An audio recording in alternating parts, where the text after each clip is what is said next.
Hello everyone, it's really great to be here.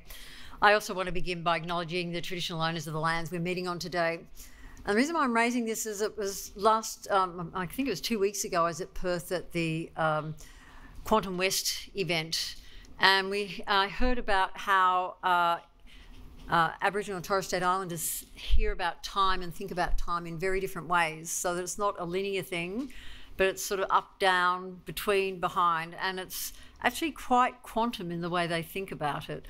And it's something where part of our refresh of the science and research priorities, which are currently with government, and they'll probably be released in the next little while, we've identified the importance of linking into our First Nations knowledge and knowledge systems and see how that can enrich what we're doing and really understand what 65,000 years of understanding the world, particularly from a sustainability perspective, can really do to the way we approach the future. So I want to pay my respects to the elders, past, those present and those in the future, and any Aboriginal and Torres Strait Islanders here today, my deepest respects to you. And also congratulations, James and CSIRO, for really taking on the idea of having this first international conference on quantum energy. And it's really great to see some of the people here who are from CSIRO, who I've worked with for very many years. It's such a lovely, warm experience to be working with you again. And I am excited to be here and to be closing off the year, because there's only a few more weeks until it's Christmas. And it's in the same way that I began it, it's talking about quantum. And this puts me right in my comfort zone. And it's amazing when I look back on the past 12 months about how far we have come, how fast awareness is building, and how fast the capabilities are developing, not to mention the investment, which is quite staggering around the world. For those of us who want to spread the message about quantum, and I count myself at the top of that list, we are in a sweet spot. The audience is receptive and ready to hear our message. And I was really pleased to hear that Jared Milburn's going to be joining us, but he commented in his welcome video at this conference about how well the general public understands quantum. I'll give you a little message. One of my kids was married on Friday last week in Noosa, and you wouldn't believe it, but quantum is mentioned in 3 speeches, wedding speeches, maybe because I was the wicked stepmother of the groom, but nevertheless, it was something which was really interesting. It's coming into the vernacular every day. But Jared Milburn's been working quietly away in quantum computing for about 35 years, is that right? Yeah, something like that. And I can relate to his sense of surprise that he mentioned in his video. But let's say it's a happy surprise. And I've been working away, as James mentioned, in the related field for nearly 40 years. And that's been on superconducting devices. And I have to say, I've also had to pinch myself to think that here I am, as Australia's chief scientist, at the beginning of the quantum era, where quantum technologies will become part of the toolkit for so much of science and research, and are set to be felt across our society. I also spoke at the Quantum World Congress at the end of last year, and it was fantastic to see that Australia's expertise is well recognised on the international stage. And then when I spoke again at the same conference in Washington, DC in October this year, those of us from Australia were welcomed back like old friends. We really felt the love. The international community know we get quantum. They know we're good at quantum, and that's a good thing for investment and activity here in Australia. Between those 2 World Conference events, I've found myself talking about quantum at too many events to count this year, too many in a good way. And as I say, it's been a year of living quantum, sometimes here, sometimes there, sometimes it feels like everywhere all at once.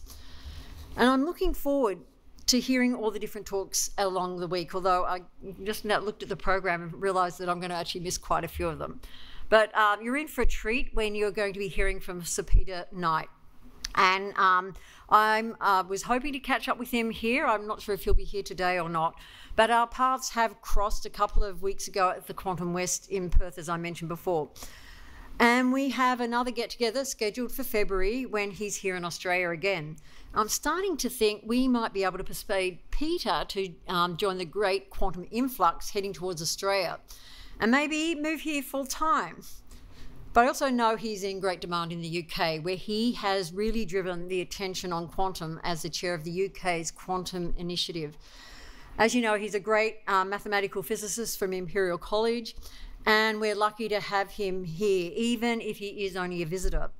I love the uncompromising and clear as day ambition that the UK has with their missions that they announced just last week, and it's fantastic to see. One of my first talks this year was at the Quantum Australia conference in Sydney, and Quantum Australia is coming around in February for its 3rd year, and it's great to see that Peter Turner's here and commend him for that leadership of the Sydney Quantum Academy and creating a globally recognised program. It was great to see that he will be speaking later in the conference, so watch out for that. I spoke then about the opportunity, the need to raise awareness and activity, and the need for specific industries to start thinking seriously about how quantum would change the things they do and even the questions they could ask. Since then, the government has shown its commitment by releasing the Quantum Strategy, whose development I led, and with the help of many of you here in the room. We've also seen the ARC set up the Centre of Excellence, new Centre of Excellence in quantum biotechnology. It's great to see Warwick here as well. It's been funded. We've seen businesses like Google have collaborations in New South Wales and are in the process of launching some exciting things with algorithms in preparation for quantum computing. And Quantum Brilliance and Inflection have both made significant investments here in Victoria. And now here we are at a conference designed to dig deep into the opportunities in a specific sector, quantum energy. It's exciting to have shifted from talking about the big picture, about awareness raising and opportunity, to now talking specifics in relation especially to a challenge as big and as urgent as a switch to clean energy. I attended an event held by AusBiotech at Parliament House a couple of weeks ago. I spoke to industry leaders in medtech and pharmaceuticals about quantum in their industry. There are significant opportunities in diagnostics, including understanding the brain, in drug development and personalised medicine. But what I found really surprising, and it left me feeling very positive, was the questions these industry leaders asked. Apart from being unbelievably excited by quantum when previously they didn't realise it was something for them, they were already thinking about the practicalities, for example, the need to ensure the regulatory framework is prepared so that drugs that are developed and tested entirely in the virtual realm can be approved for use. And this is the kind of preparation and foresighting we need. And at the same time, it brings home the reality that quantum is on the march. One of the important things for those of us working to advance quantum technologies is to ensure we are clear about the opportunities now, in the near future, and much further down the line. We need to produce something enduring and maintain the trust so that investment and momentum continues. We don't want a situation in which the reality can't match the hype, and investors or decision makers will then lose interest. So this means differentiating clearly between what's available now, what's on the pathway to realisation, while being realistic about the time frame for that pathway, and what belongs in Marvel movies, that fanciful ideas that we don't want to sell, at least not in the near term, maybe in the next few decades. The scale of transition to zero emissions is mind-blowing, which is what energy is all about. And Alan Finkel put it well in his new book, Powering Up, where he pointed out fossil fuels make up 83% of the world's energy consumption. We've shaved off 4% over the last 30 years, and we've got the next 30 years to shave off 83%.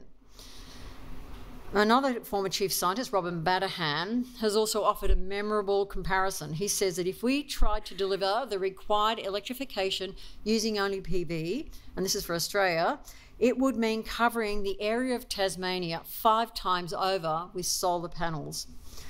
The task is huge. And the scale and the speed of transition is such that current technologies won't help us get there where we need to be. We need to double down on research to unlock future technologies that can help us get to net zero. And as I say, we need to be clear and realistic about the different capabilities that are likely to come online. So let's have a look at the different categories. What's available now? Well, one of the most important and promising short-term opportunities is in transmission lines to support widespread electrification. We need about 10,000 kilometres of new high-voltage transmission lines. But a portion, about 8% of the capacity is the electricity that goes through there, and the energy is lost through to resistance of those wires. Now, if we can use superconducting cables, the efficiency and performance gain would be significant. And as we move to a digital world that uses energy-hungry internet and generative AI, just remember that making an image with generative AI uses as much energy as charging your phone. We need to create new low-energy electronics. Now, we have an ARC called a Centre of Excellence Fleet that's working on that. And I noticed that there's a quantum information and computing section and session, which hopefully will touch on that. But we need to be thinking about how can we transition our whole digital world into something that doesn't also use as much electricity. The second category is what's in the pathway and what are the time frames. So in this category, it's the things in the pipeline that we consider such as new solar and battery technologies along with quantum engines. Now, I can remember back in the 1980s how exciting it was when solar efficiencies went from 3% to 5%, and now they're close to 40%. It's sort of showing we're getting on a bit long in the tooth here. But many of the programs in Australia are working on new generation solar cells based on organics and perovskites. And we will see improvements, hopefully, of those scales again. And quantum batteries, as I know will be a topic in this conference, could solve storage and performance challenges by using photonics to speed up battery charging, which would mean, for example, having EV cars that could charge in a short time frame. Quantum sensors could monitor the internal state of liquid hydrogen, allowing chain of custody from manufacturer to distribution, creating very compelling business case for hydrogen as an effective energy export. Now, I know all these technologies that you will be hearing about over the coming days are something which are going to be really worth considering. And I'm looking forward to hearing a bit more about them and what the readiness levels are for these and the anticipated timeframes. So please make sure that you take good notes and report back to me, because this is going to be that something is critical. Bringing quantum technologies and energy delivery and zero emissions coming together in a way, but is also being realistic. The final one is, I guess, my Marvel movies category. And I want to describe this third category as something which may be best in Marvel movies, but also could be seen as something that is far-flung and such as, I know we've achieved quantum teleportation at the atomic scale, but I have to say I'm not convinced that I'll be hanging my hat on beaming up Scotty because I think it's not going to happen in the next century or so. But then I have to say that I'm getting a bit old, and I know that old scientists have a track record of being really universally terrible at predicting the future, so don't listen to me. I do expect, though, to see some things coming in which are in this category of long lifetime or long time frame until they deliver it in my lifetime. And for example, one of those is a full stack error-corrected quantum computer, which I think is going to be realised in the next decade. Now, I know I might be wrong, but I don't think I'm going to be more than a few years out. And I've enjoyed Gerard Melbird's description of quantum computing as the extreme sports of quantum. So I'm looking forward to hearing his plenary. Quantum computing will be a game changer across many sectors, including in energy. I'm also pretty inspired by the idea that we may be able to overcome existing physical limits in battery technologies, for example, using quantum science. I'm also fascinated to read Florian Metzler's recent paper where he referred to the possibility that quantum effects may be driving photosynthesis. I know back in the 80s and 90s, we actually had an artificial photosynthesis project in CSIRO back then. It got stuck because of the ability to not engage with quantum mechanics in that process. So the fact that it's being revisited again is pretty exciting from my perspective. The idea that nature may have evolved ways to maintain temporary superposition states in photosynthesis is actually fascinating. And it's a reminder how much we have to learn about the way the world works at very small scales.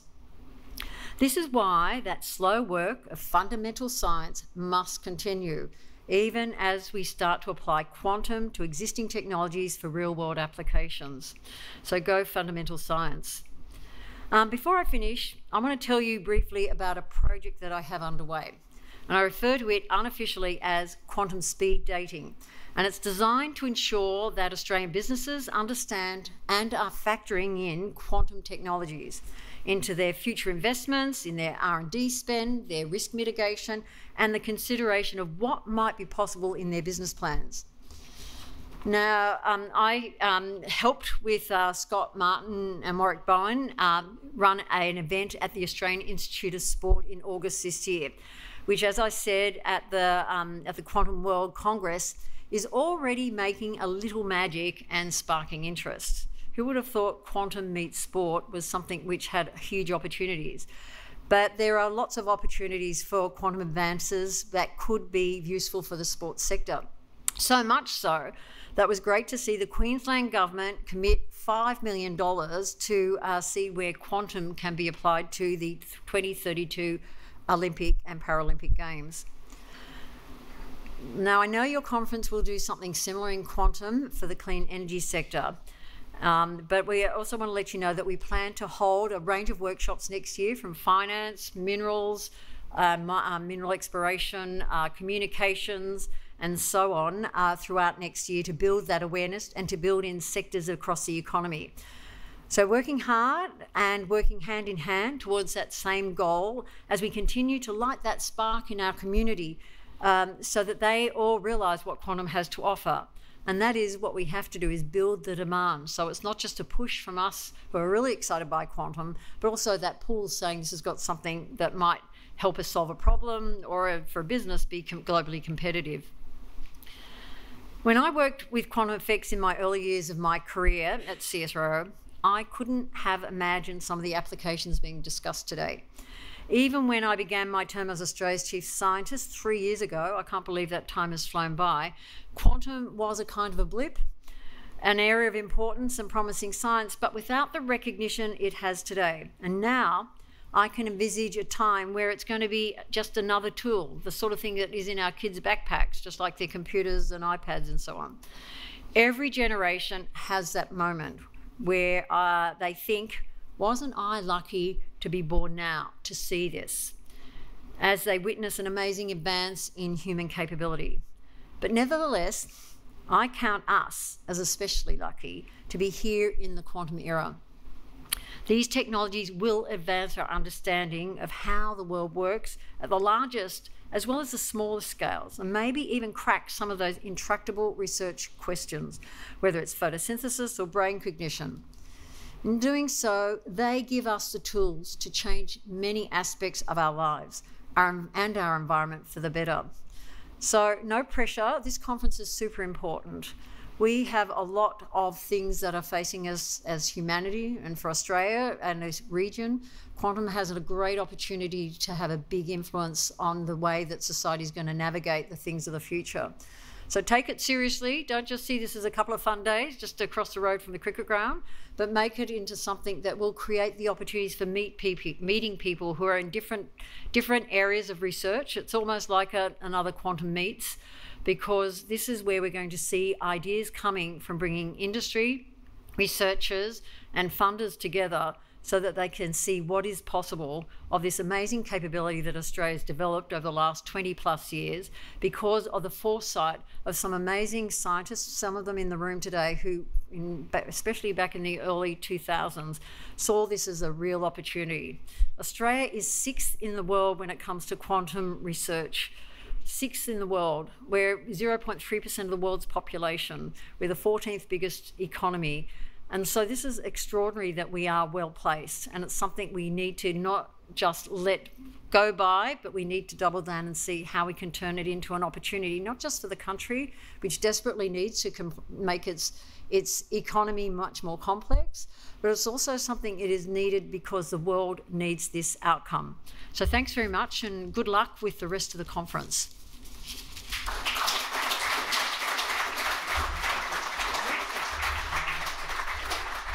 So thank you very much for that excellent overview of Quantum Australia and your vision for quantum energy. I'm the chair of this session. I'm also its timekeeper. I left my phone here, so but I'm pretty sure we have time for a couple of questions. There's a roving microphone. Jack, do you want to stand up? Normally all wants to ask me questions. There's one from David. I could always rely on David. Cathy, thanks again for that inspiring overview. So what do you see were the elements that were laid in the 2000s that led to Australia's leadership position today in 2023? What did we get right in those far-off days? So we wrote a whole paper on this because we tried to figure it out. And there's some really good things. The first one was the physicists got themselves organised and collaborated instead of competing against each other, and realised that by linking up universities that were having little bits of quantum meant that you ended up with a critical mass. And then successive centres of excellence, the ARC funded, because very competitive applications were put in, where if you count quantum and quantum adjacent centres of excellence, there's been 15 of them in the last 23 years, which is extraordinary. If you add in all the extra investment, not just the ARC, but also state government, industry and international investment, there's been about $1 billion worth of research put in that area. And if you look at the last Australian Institute of Physics Congress, you would have seen that the whole of the research community is beginning to have a bit of a line-up behind it. Even my husband, who's a plasma physicist, is now involved in quantum stuff in some way, because it's so pervasive and something that's pretty much coming to be a systemic part of everyday, a bit like digital capabilities. So I think one is the leadership. I think the extraordinary leadership, such as Gerard Milburn had, yourself, Bob Clark in the early days, and then Michelle Simmons, Andrew Durek, and we can go on with a number of people, Andrew White. It's something where it's rare that it's sort of, Australia's been in a fortunate place. I call this a Goldilocks-sized country, where we're big enough. We do 4% of the world's research, but we're so that's reasonably significant. Then you think, though, that we're small enough to be able to cooperate and collaborate and work across boundaries, even though we know that sometimes there's a bit of rivalry between universities, a rivalry between researchers just because of the metrics we set up.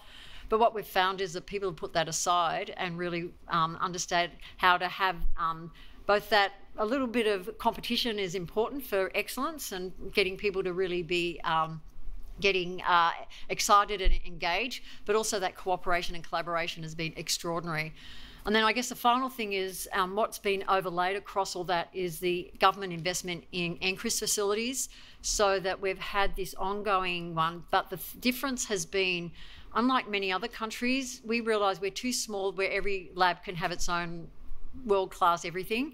By clubbing together and having the Australian National Fabrication Facility, which has usually got world-class capabilities, plus also process engineers who absolutely know how to drive those tools, have been absolutely critical for us as well. So we've had this several pieces of the puzzle coming together in a way that has been extraordinary, and something we should all be really proud of. I know I'm very proud of being a little bit involved with that, but it's something which no other country has done in that way. And many countries have been playing catch up while we're just trying to turn what we've invested in into something that is part of the everyday. We're making some good progress. So I think we'll end the Q&A. Oh, okay. All right, one more. I'll answer much shorter this time. Okay, sure, okay. Sorry. Oh, there we go. Thank you, Cathy. Ken Baldwin from ANU.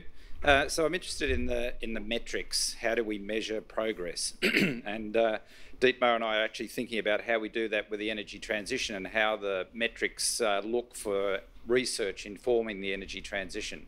So I'd be interested to hear about, you talked about the 6%, right? How we're we're sixth in the world. And I'd be interested to hear about the metrics for measuring the impact as opposed to the lead indicators for quantum in that sense. Yeah, so one of the things I'm doing at the moment is there's a newsletter, quantum newsletter that comes out every Monday morning, or it probably comes out on Sunday or somewhere anyway around the world. It's an American-based one, and what they do is list every quantum job that's being advertised under academic and under industry, private sector. And I've been keeping counts of the ones which are Australian-based and also other countries, and looking at the number of people employed or job ads in the businesses that are based in Australia, and the ones which are in academia, and just seeing it's interesting to look at the ratio. And also, of course, you would imagine in the private sector, and also in the university sector too, they come and go depending on whether a company's just got investment or not, or whether someone's won an ARC grant or a new centre starting up. But the thing that's interesting is looking at the drift and that's one, and how we compare to other countries. So that's one. The other one is looking at the number of spin-out companies, but also the rate of growth of those spin-outs, because Australia, you might have seen last week, we put out a report from Industry, Innovation and Science Australia that looked at collaboration and commercialisation.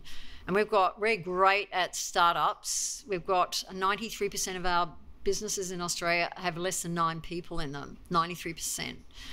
In Germany, it's 63%, and USA of that order. So we are the land of startups now, and we're very competitive, but what we're not good at is scaling up.